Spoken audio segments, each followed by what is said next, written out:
মালদ্বীপ ভ্রমণের সবচেয়ে রোমাঞ্চকর মুহূর্ত এটাই। প্লেন নিচে নামার সময় মনে হয় যেন প্লেনটি সরাসরি মালদ্বীপের সেই বিখ্যাত নীল সবুজ পানিতেই নেমে যাচ্ছে। ভ্রমণের দিনেও জানতাম না যে পরের দিন আরও একটি রোমাঞ্চকর মুহূর্ত অপেক্ষা করছিল আমার জন্য। বোটে করে আমরা ঘুরতে গিয়েছিলাম মালদ্বীপের স্যান্ডব্যাংকে। স্যান্ডব্যাংক থেকে ঘুরে ফিরে আসার সময় অপ্রত্যাশিতভাবে দেখা হয়ে যায় এক ঝাঁক ডলফিনের সাথে। হালকা বৃষ্টি ভেজা খুব সুন্দর একটা দিন ছিল। মালদ্বীপের নীল সবুজ আর টিয়া রং পানিতে বোটে ঘোরার সময় হঠাৎই ওদের সাথে দেখা। এক ঝাঁক ডলফিন যেন আমাদের বোটের সাথে পাল্লা দিয়ে ছুটছিল। ডলফিন কিন্তু একসময় আমাদের দেশেও ছিল উল্লেখযোগ্য সংখ্যায়। ছোটবেলায় ভৈরব থেকে নদীপথে নানাবাড়ি যাবার সময় মেঘনা নদীতে মাঝে মাঝেই ডলফিন দেখেছি।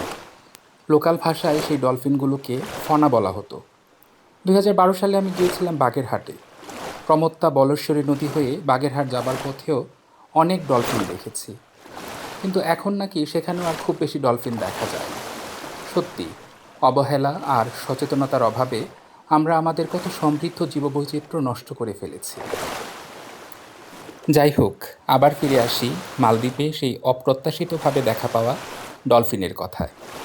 আসলে কিছু মুহূর্ত থাকে যেগুলো ক্যামেরায় পুরোটা ধরা যায় না। আর আমার মতো যদি আনাড়ি ক্যামেরাম্যান হয় তাহলে তো আরও ধরা যায় না।